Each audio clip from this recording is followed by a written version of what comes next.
إن الحمد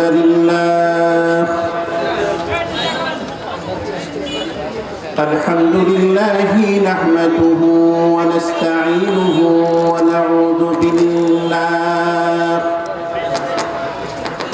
ونعوذ بالله من شرور أنفسنا ومن سيئات أعمالنا. من يهده الله فلا مضل له ومن يضلله فلا هادي له.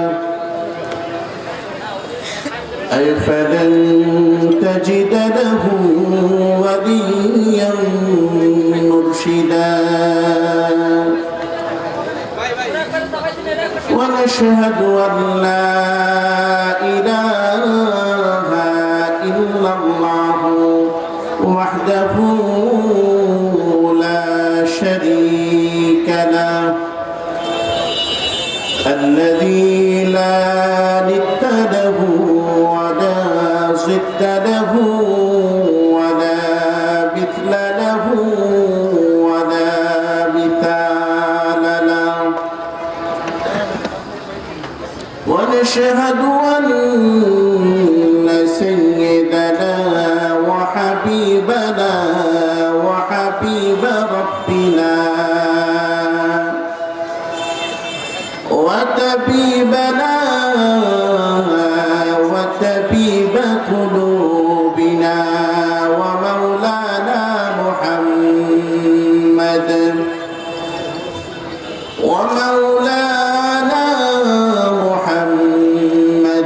عبده ورسوله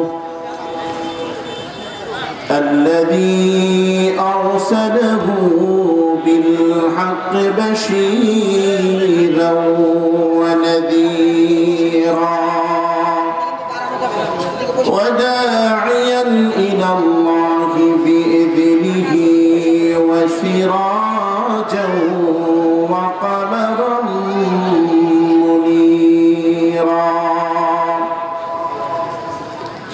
أما بعد فقد قال الله تبارك وتعالى في كلامه المجيد وفي فرقان الحميد. أعوذ بالله من الشيطان الرجيم. بسم الله الرحمن الرحيم. يا أيها النبي إنا أرسلناك شاهدا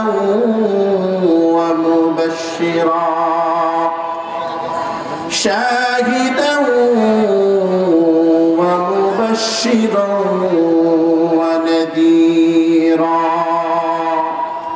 وداعيا إلى الله بإذنه وسراجا منيرا. صدق الله المولانا العظيم. وقال رسول الله صلى الله عليه وسلم لا يؤمن أحدكم حتى أكون أحب إليه من والده وولده والناس أجمعين أو كما قال النبي عليه الصلاة والسلام. وقال تعالى في شان حبيبه ومحبوبه آمرا ومخبرا إن الله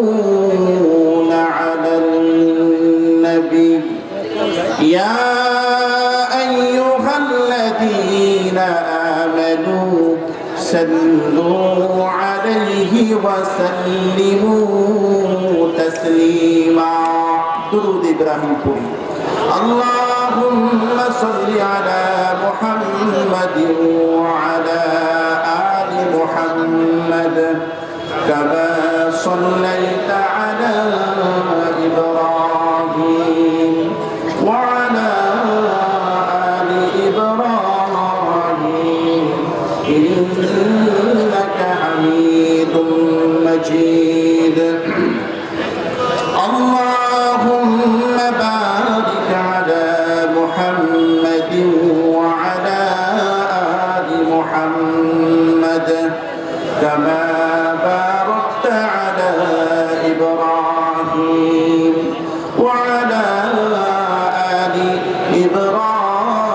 إبراهيم إنك حميد مجيد সকলে মহব্বতের সাথে রাসূলের মহব্বতকে বুকে ধারণ করে রাসূল রওজা পাকে শুয়ে আছেন আমাদের দুরূদ শরীফগুলো তিনি শুনছেন ফেরেশতাদের মাধ্যমে আমাদের নাম ধরে ধরে ফেরেশতারা রাসূলের রওজায় দুরূদ শরীফের হাদিয়াগুলো পৌঁছে দিচ্ছেন আমরা সকলেই মহব্বত নিয়া একজন সত্যিকার আশিকের মহব্বতের নজরানা নিয়া আমরা সকলেই পড়ি বালা বি কামালিহি কাশাফাত তুজা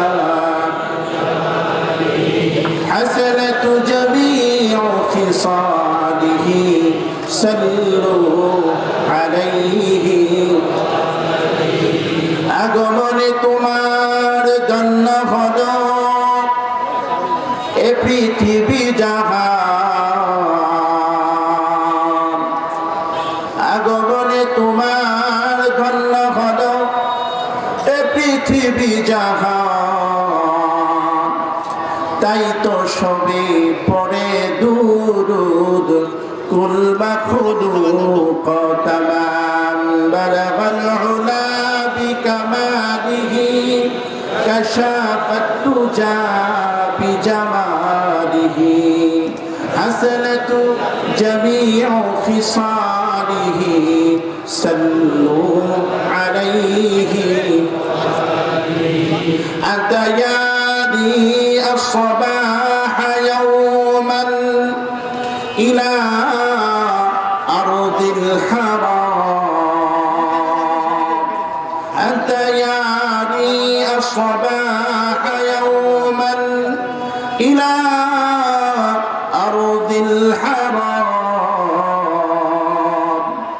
بلغ سلامي روضة فيها النبي المحتشم بلغ العلا بكماله كشاف التجا بجماله عسلة جميع خصاله صلوا عليه وآله একটু জিকির করি লা ইলাহা ইল্লাল্লাহ লা ইলাহা ইল্লাল্লাহ লা ইলাহা ইল্লাল্লাহ লা ইলাহা ইল্লাল্লাহ লা ইলাহা ইল্লাল্লাহ লা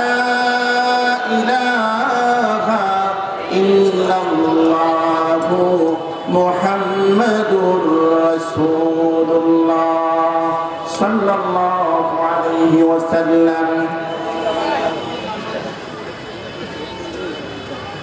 কাঠগড়া উত্তরপাড়া বাইতুল মামুর জামে মসজিদের উদ্যোগে আয়োজিত নবম বার্ষিক 2 দিন ব্যাপী তাফসীরুল কোরআন মাহফিলের আজকের এই দ্বিতীয় রজনীর এই সমাপনী অধিবেশনের সম্মানিত সভাপতি অত্র এলাকার সর্বজন শ্রদ্ধেয় বিশিষ্ট বিদ্যুৎসাহী ব্যক্তিত্ব জনাব হাজী আবুল কালাম আজাদ সরকার, আজকের এই মহতি অনুষ্ঠানে উপস্থিত এ জাতির মাথার মুকুট, এ জাতির সেরে তাজ, সম্মানিত হযরত উলামায়ে কেরাম,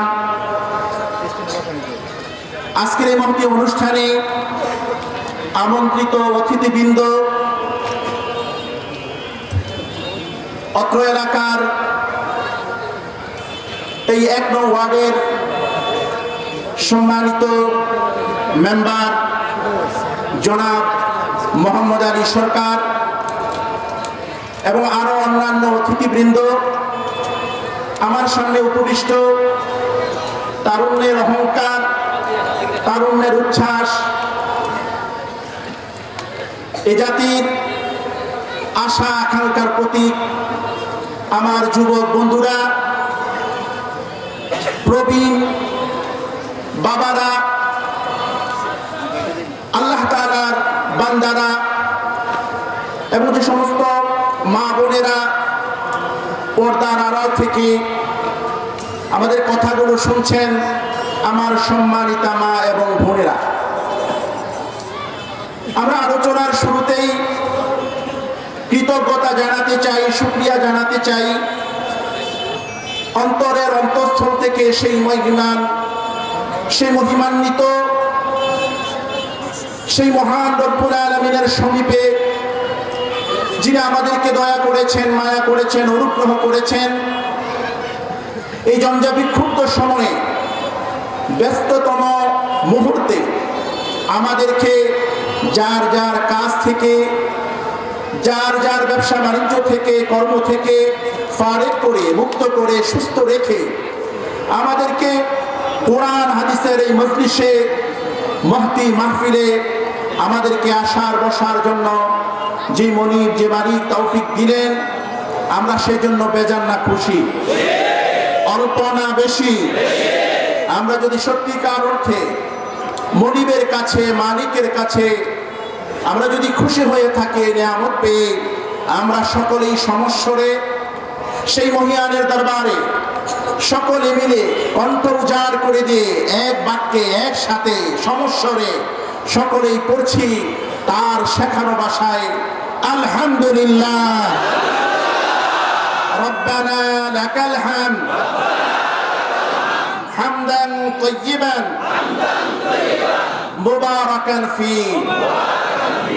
সম্মানিত হাজিরিন, আমরা কার শুকরিয়া আদায় করলাম? জোরে বলতে হবে, কার? আল্লাহ তাআলার প্রশংসা শুধুমাত্র মানুষ নয়, সমস্ত মাখলুকগুলো আল্লাহ পাকের শুকরিয়া আদায় করে থাকে, সকলেই আল্লাহ পাকের কৃতজ্ঞতা প্রকাশ করে থাকে। সম্মানিত হাজিরিন, আল্লাহ নবী, বিশ্বনবী জনাবে মুহাম্মদুর রাসূলুল্লাহ সাল্লাল্লাহু আলাইহি ওয়াসাল্লাম বলেছেন, আউয়ালু মান ইউদআ ফিল জান্নাহ আল হামিদুন আল্লাযীনা ইয়াহমাদুনা আল্লাহা ফিস সাররাই ওয়াদ দাররা। সর্বপ্রথম আল্লাহ তাআলা মহান মালিক জান্নাতের দিকে আহ্বান করবেন, জান্নাতের দিকে দাওয়াত দিবেন ওই সমস্ত আল্লাহ পাকের গোলামদেরকে, যে সমস্ত গোলামেরা সব সময় সুখে দুঃখে, কষ্টে আনন্দে, সব সময় সব জায়গায় মহান মালিকের প্রশংসা করে, ইয়াহমাদুনাল্লাহা ফিস সাররাই ওয়াদ দাররা। ওই সমস্ত গোলামদেরকে আল্লাহ রাব্বুল আলামিন সর্বপ্রথম জান্নাতের মেহমান হওয়ার দাওয়াত দিবেন। বলেন না সুবহানাল্লাহ। এজন্য সব সময় সব জায়গায় প্রশংসা কার হবে? সম্মানিত হাজিরিন, আপনাদের সামনে কোরআনুল কারীমের সূরা আহজাবের 45তম আয়াতে কারিমা তেলাওয়াত করেছি। আমরা সরাসরি কোরআনের আয়াত থেকেই আমরা আলোচনা করতে চাই। আল্লাহ তাআলা এই আয়াতের মধ্যে বলছেন, ইয়া আইয়ুহান নাবিয়্যু ইন্না আরসালনাকা শাহিদা ওয়া মুবাশশিরা ওয়া নাযীরা। আল্লাহ তাআলা তার নবীকে ডাক দিয়ে বলছেন, ও নবী, হে নবী, নিশ্চয় আমি আপনাকে প্রেরণ করেছি শাহিদা, সাক্ষ্যদাতা হিসাবে, মুবাশশির, আপনাকে সুসংবাদদাতা হিসাবে, ওয়া নাযীর, আপনাকে ভীতি প্রদর্শনকারী হিসাবে আমি রব্বুল আলামিন আপনাকে প্রেরণ করেছি। বলেন না সুবহানাল্লাহ। আল্লাহ তাআলা চতুর্থতম গুণ নবীর বলতেছেন, ওয়াদাইয়ান ইলাল্লাহি বিইذনিহি। ও নবী, আপনাকে আমি দাঈ বানিয়েছি, আপনাকে আমি মুবাল্লিগ বানিয়েছি, আপনি মানুষকে আমার দিকে ডাকবেন। ওয়াসিরাজাম মুনীরা। পঞ্চম গুণাবলীর কথা আল্লাহ রাব্বুল আলামিন তার নবীর শানে বলেছেন, সিরাজাম মুনীরা, দীপ্তিমান সূর্য, আলোকিত সূর্য। আমি রব্বুল আলামিন আপনাকে আলোকিত সূর্য বানিয়েছি। এখানে এই আয়াতের মধ্যে আল্লাহ রাব্বুল আলামিন তার নবীর শানে 5টা শব্দ উল্লেখ করেছেন। সম্মানিত মুহতারাম উপস্থিতি, এই 5টা শব্দের মধ্যেই আমি আমার আলোচনাকে সীমাবদ্ধ রাখবো। 1 নম্বর, আল্লাহ রাব্বুল আলামিন তার নবীর শানে বলেছেন শাহিদান। ও বন্ধু, ও নবী, আমি আপনাকে সাক্ষ্যদাতা হিসাবে প্রেরণ করেছি। নবীকে সাক্ষ্যদাতা বানিয়েছেন আল্লাহ পাক। তাফসীরে ইবনে কাসিরের মধ্যে আল্লামা ইবনে কাসির রাহমাতুল্লাহি আলাইহি বলেন, নবী কিভাবে সাক্ষ্যদাতা হবে, নবী কিভাবে সাক্ষী হবে। হাদিসের গ্রন্থ সুনানে তিরমিজির মধ্যে, আবু দাউদের মধ্যে, ইবনে মাজার মধ্যে মুহাদ্দিসিনে কেরাম একটা হাদিস এনেছেন। যে হাদিসের মধ্যে আল্লাহর নবী বলতেছেন, সরকারে দু আলম নবী রাহমাতাল লিল আলামিন নবী বলছেন, কাল কিয়ামতের ময়দানে যখন আল্লাহ পাক বিচার শুরু করে দিবেন, যখন বিচার কার্য শুরু হয়ে যাবে, সমস্ত নবী রাসূলগুলো পেরেশান থাকবে, সমস্ত নবী রাসূলগুলো পেরেশানি অবস্থায় ইয়া নাফসি ইয়া নাফসি বলতে থাকবে। হযরত নূহ আলাইহিস সালাতু ওয়াস সালামের কথা এসেছে। নূহ আলাইহিস সালাতু ওয়াস সালাম আল্লাহ পাকের সামনে দাঁড়াবেন। আল্লাহ রাব্বুল আলামিন নূহ আলাইহিস সালাতু ওয়াস সালামকে বলবেন, ও নূহ নবী, আমার নবী নূহ, আপনি কি আপনার দায়িত্ব যথাযথভাবে আঞ্জাম দিয়েছেন? আপনি কি আপনার দায়িত্ব যথাযথভাবে পালন করেছেন? আপনি কি আমার কালিমার কথা মানুষগুলোর সামনে আপনি কি বলেছেন? নবী নূহ আলাইহিস সালাতু ওয়াস সালাম কি আল্লাহ পাক বলবেন, আপনি কি আপনার দায়িত্ব পালন করেছেন? আল্লাহর নবী নূহ আলাইহিস সালাতু ওয়াস সালাম ডাক দিয়ে বলবেন, ও আল্লাহ, আমার উপর যে আপনি দায়িত্ব দিয়েছেন, অর্পণ করেছেন, সেই দায়িত্ব আমি অক্ষরে অক্ষরে পূর্ণাঙ্গভাবে পালন করেছি। বলেন না সুবহানাল্লাহ। এবার আল্লাহ তাআলা তার উম্মতদেরকে ডাক দিয়ে বলবেন, তোমাদের কাছে কি আমার নবী নূহ তার দায়িত্ব যথাযথভাবে পালন করেছে কিনা? আল্লাহ পাকের জাহান্নামের ভয়ে শাস্তির ভয়ে সবগুলো উম্মত বলবেন আমাদের নবী নূহ আলাইহিস সালাতু ওয়াস সালাম আমাদের উপর, তার উপর যে দায়িত্ব ছিল সেই দায়িত্ব সে যথাযথভাবে পালন করে নাই, আমাদেরকে কালিমার দাওয়াত দেয় নাই, আমরা দাওয়াত পাই নাই। তারা বলবে, কথাটা নবী নূহ আলাইহিস সালাতু ওয়াস সালামের বিরুদ্ধে চলে যাবে, ঠিক কিনা বলে?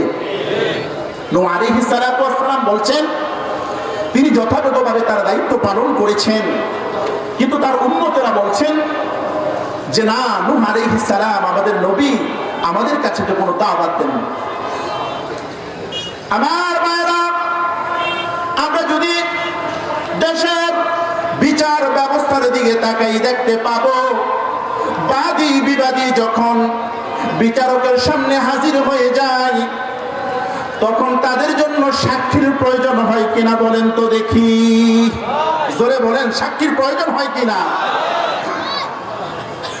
যখন একটা বিষয় বাদীর সামনে যখন উপস্থাপন করা হলো, বাদী যখন অস্বীকার করলো তখন তাকে বলা হলো, বিবাদীকে বলা হলো তুমি তোমার পক্ষে, তুমি তোমার কথার পক্ষে সাক্ষ্য নিয়ে আসো। সাক্ষ্য আনলে আমি বিচারক তোমাকে তোমার কথার পক্ষে সাফাই দিব, ঠিক কিনা?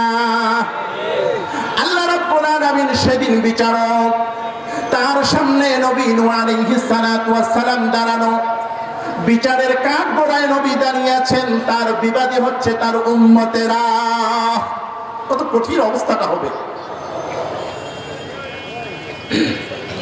আমার বন্ধুরা, ও যুবক বাবারা, নূহ আলাইহিস সালাতু ওয়াস সালাম ডাক দিয়ে বলবেন, ওগো আল্লাহ, আমার একজন সাক্ষ্য আছে, আমার একজন সাক্ষীদাতা আছে, আমার একজন সাক্ষ্য আছে। আল্লাহ তাআলা নূহ আলাইহিস সালাতু ওয়াস সালামের দিকে তাকিয়ে বলবেন, ও নূহ, তোমার সাক্ষ্যটাকে, তুমি কাকে সাক্ষ্য হিসেবে আজকে হাজির করতে চাও? নূহ আলাইহিস সালাতু ওয়াস সালাম ডাক দিয়ে বলবে, ওগো আল্লাহ, আজকের এই বিচারালয়ে আমি নবী মুহাম্মদ সরকারে দু আলম নবী মুহাম্মদকে সাক্ষ্যদাতা হিসাবে আমি উপস্থাপন করতেছি। বলেন না আল্লাহু আকবার। ও আমার বন্ধুরা, নূহ আলাইহিস সালাতু ওয়াস সালাম বহুদিন হয়ে গেছে, গত হয়ে গেছে। নূহ আলাইহিস সালাতু ওয়াস সালামের সাথে আবার আপনার নবী মুহাম্মদের সময়ের বহু পার্থক্য, শত শত নয়, হাজার হাজার বছর পার্থক্য। কিন্তু নবী নূহ আল্লাহ নবী মুহাম্মদ সাল্লাল্লাহু আলাইহি ওয়াসাল্লামকে সাক্ষ্য পেশ করে, নবী মুহাম্মদকে সাক্ষ্য পেশ করেন সালাতু ওয়াস সালাম। আল্লাহ রাব্বুল আলামিন ডাক দিয়া বললেন, ও নূহ, তুমি কাকে সাক্ষ্যদাতা মানলা?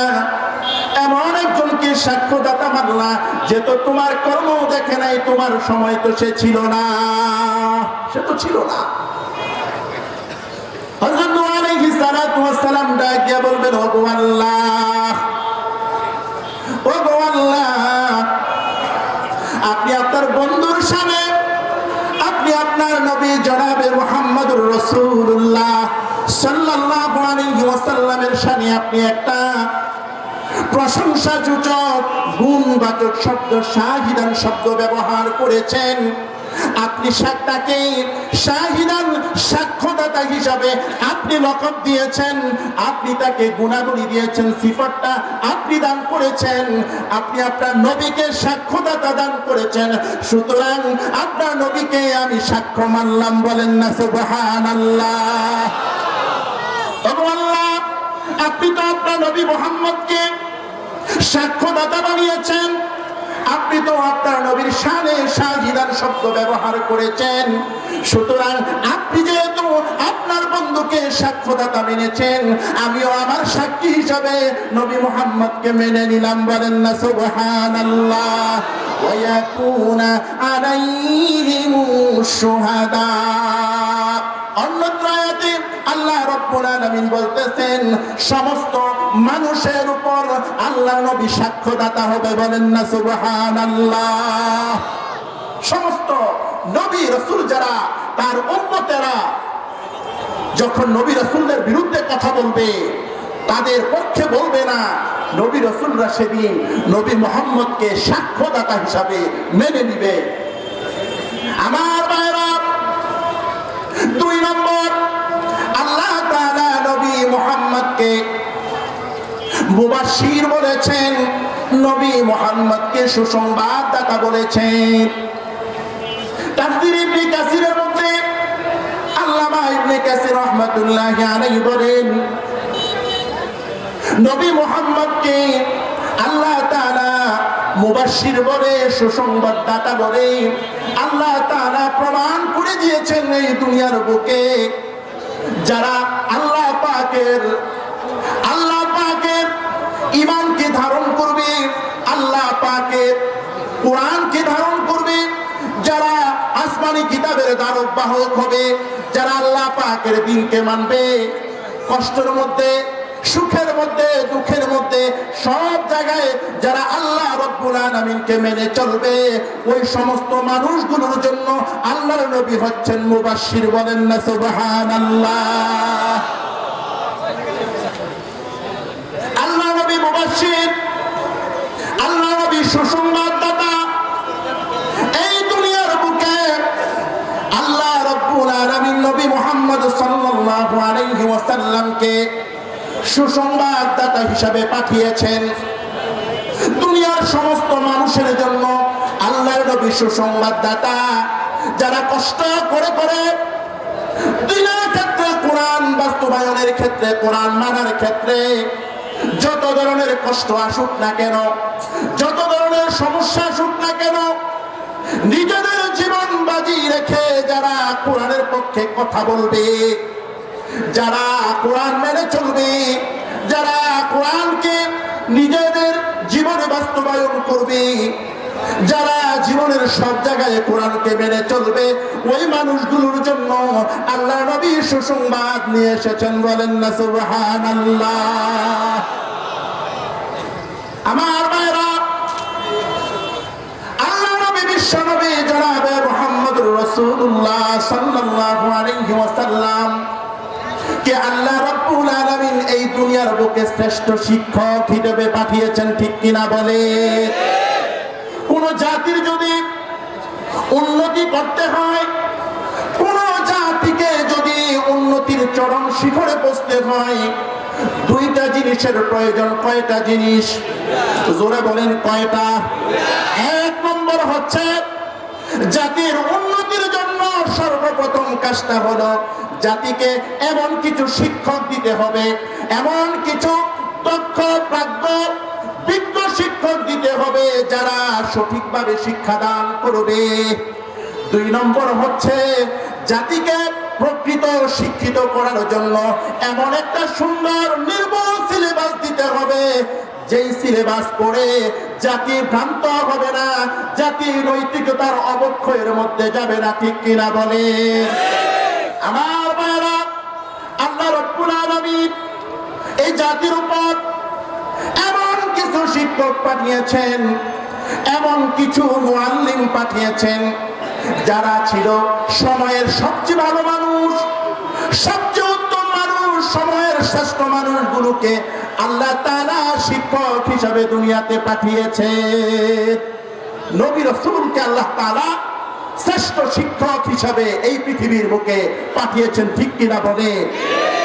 আমার ভাইরা, আল্লাহ তাআলা এই জাতিকে উন্নত চরিত্রের অধিকারী করার জন্য, এই জাতিকে নৈতিকতার চরম শিখরে পৌঁছানোর জন্য সর্বপ্রথম তিনি ভালো ভালো মানুষগুলোকে, শ্রেষ্ঠ মানুষগুলোকে, যে মানুষগুলোর কোনো গুনাহ নাই, যে মানুষগুলো চরিত্রবান মানুষগুলোকে তিনি শ্রেষ্ঠ শিক্ষক হিসেবে নির্বাচন করেছেন।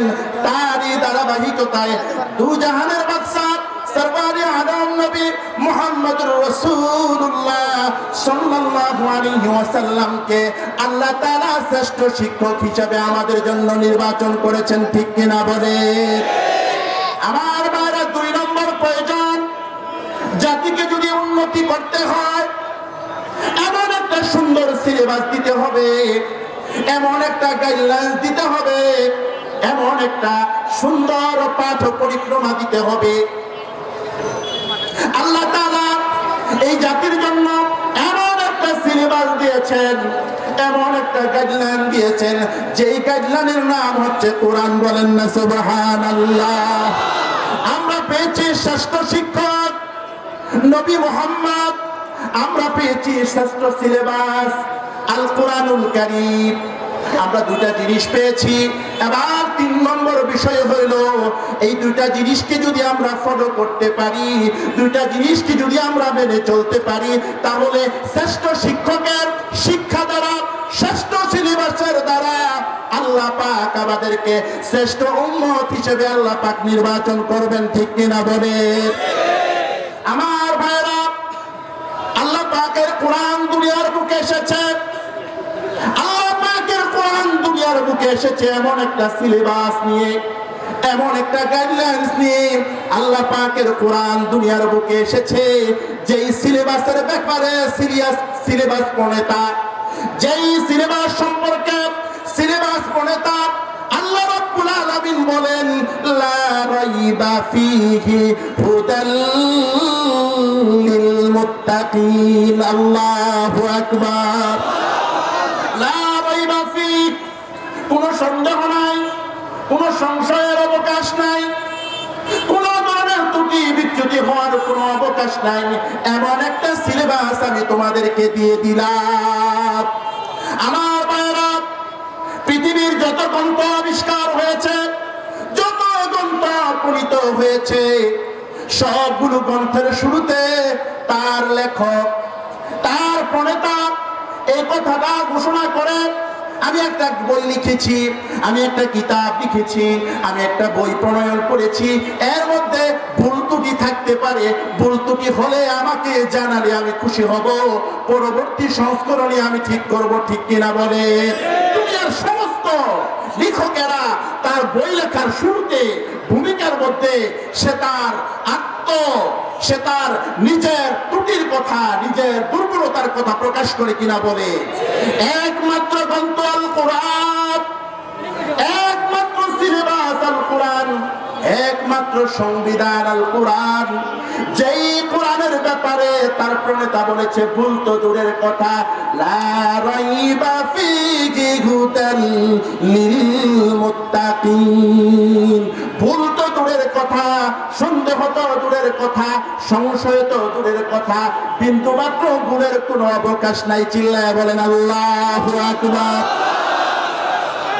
আমার ভাইরা, আমরা কত সৌভাগ্যবান, আমরা এমন একটা শ্রেষ্ঠ নবী পেয়েছি, এমন একটা শ্রেষ্ঠ সিলেবাস আমরা পেয়েছি। কিন্তু দুঃখজনক হলেও সত্য, আমরা শ্রেষ্ঠ শিক্ষককে আমরা মানতে পারি না। আমরা শ্রেষ্ঠ সিলেবাসকেও আমরা আমাদের নিজেদের জীবনে বাস্তবায়ন করতে পারি না। ঠিক কিনা বলে? আমার ভাইরা, আজকে আমাদের বাংলাদেশের মতো একটা রাষ্ট্র, যেই রাষ্ট্রের প্রায় 92% মানুষ মুসলমান, যেই রাষ্ট্রের সংসদ সদস্যগুলো মুসলমান, যেই রাষ্ট্রের প্রধানমন্ত্রী মুসলমান, যেই রাষ্ট্রের রাষ্ট্রপতি মুসলমান, যেই রাষ্ট্রের সব জায়গায় মুসলমান, যেই রাষ্ট্রের অলিতে গলিতে আল্লাহ পাকের ঘর বাইতুল্লাহ, আল্লাহ পাকের ঘর মসজিদগুলো আছে। ঠিক কিনা বলেন? বাংলাদেশ এমন একটা রাষ্ট্র, এমন একটা মুসলিম রাষ্ট্র, যেই রাষ্ট্রের মধ্যে আপনি যদি হাঁটতে থাকেন, আপনি যদি পথ চলতে থাকেন, নামাজের সময় যদি হয়ে যায়, আপনি এমন কোন জায়গায় পৌঁছবেন না, এমন কোন জায়গায় আপনাকে যেতে হবে না যে আপনি নামাজ পড়ার জন্য মসজিদে যাবেন, অথচ আপনি মসজিদ খুঁজে পান না। বাংলাদেশ এমন একটা রাষ্ট্র, যেই রাষ্ট্রের মধ্যে এমন অবস্থা নাই। ঠিক কিনা বলে? প্রত্যেকটা জায়গায় মসজিদ আছে, বাংলাদেশের সব জায়গায় মসজিদ আছে, সব জায়গায় আলেম ওলামারা আছে, সব জায়গায় মাদ্রাসা আছে, কোরআনের মারকাজগুলো আছে। কিন্তু দুঃখজনক হলেও সত্য, বাংলাদেশের কিছু কিছু মানুষ আছে যাদের নামটা মুসলমান, যাদের নামটা মুসলমান, কিন্তু তাদের কাজে কর্মে ও মুসলমানদের কেউ হার মানায়। ঠিক কিনা বলে? ঠিক কিনা? বাংলাদেশের এমন কিছু নাস্তিক বেঈমান এই বাংলাদেশে আছে, প্রকাশ্যে ঘুরে বেড়ায়, যাদেরকে সুশীল সমাজ বলে, যাদের কাজ হচ্ছে কোরআনের ত্রুটি কোন জায়গায় আছে বের করা, মুসলমানদের ত্রুটি কোন জায়গায় আছে বের করা, যাদের কাজটা হচ্ছে ইসলাম কোন জায়গায় আছে ইসলামের ত্রুটিগুলো বের করা, মুসলমানদের বিরুদ্ধে অবস্থান নেওয়া, ঠিক কিনা বলেন? আমার ভাইরা, সারা পৃথিবীতে আজকে মুসলমানরা নির্যাতিত, সারা পৃথিবীর বুকে আজকে মুসলমানরা নিষ্পেষিত। আমাদের পার্শ্ববর্তী দেশ ভারতে আজকে মুসলমানরা নিষ্পেষিত, নির্যাতিত, ঠিক কিনা বলেন?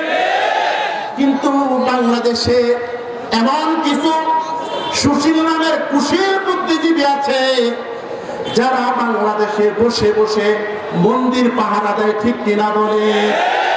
কোন জায়গায়, কোথায়? মন্দিরের উপর মন্দিরের বাঁশ ভেঙে ফেলেছে, মন্দিরের বাঁক ভেঙে ফেলেছে, মন্দিরের মধ্যে যে বাউন্ডারি দিয়েছে ওই বাউন্ডারির খাঁচার মধ্যে কে কোন সময় এরকম ভাবে ভেঙে ফেলেছে, এগুলো বিস্তারিত বলে। কিন্তু দুঃখজনক হলেও সত্য, দুঃখজনক হলেও সত্য, সম্মানিত হাজিরিন মুহতারাম উপস্থিতি, আমাদেরকে আমাদের অবস্থাকে জাগ্রত করতে হবে। শ্রেষ্ঠ সিলেবাস আল্লাহ তাআলা দিয়েছেন, শ্রেষ্ঠ সিলেবাস আল্লাহ তাআলা কুরআনুল কারীমকে দিয়েছেন, শ্রেষ্ঠ নবী জনাবে মুহাম্মদুর রাসূলুল্লাহ সাল্লাল্লাহু আলাইহি ওয়াসাল্লামকে দিয়েছেন। এখন কথা হচ্ছে, আমরা শ্রেষ্ঠ শিক্ষক পেয়েছি, আমরা শ্রেষ্ঠ সিলেবাস পেয়েছি, আমরা যদি কোরআনকে, শ্রেষ্ঠ সিলেবাসকে আমাদের ব্যক্তি জীবনে, পারিবারিক জীবনে, সামাজিক জীবনে, রাষ্ট্রীয় জীবনে, রাজনৈতিক জীবনে, সব জায়গায় যদি আমরা এই আমাদের শ্রেষ্ঠ সিলেবাসকে, কোরআনকে মেনে চলতে পারি, আমাদের শ্রেষ্ঠ শিক্ষক মুআল্লিম জনাবে মুহাম্মদুর রাসূলুল্লাহ সাল্লাল্লাহু আলাইহি ওয়াসাল্লামকে যদি আমরা আমাদের জীবনের সব জায়গায় যদি আমরা মেনে চলতে পারি, আমরা নিশ্চিত আমরাই শ্রেষ্ঠ জাতি হব। চিৎকার করে বলেন ইনশাআল্লাহ। আল্লাহ পাক আমাদের সকলকে এই সংক্ষিপ্ত আলোচনা সময়ের কারণে আপনাদেরকে সবটা শোনানো গেল না, এজন্য পরবর্তীতে সুযোগ হলে বাকি আলোচনা করা হবে ইনশাআল্লাহ।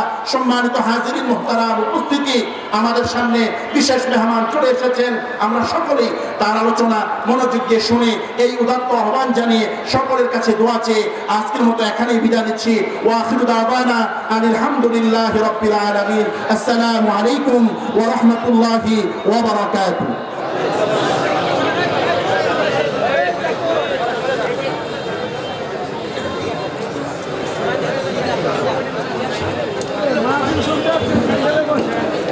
আলহামদুলিল্লাহ,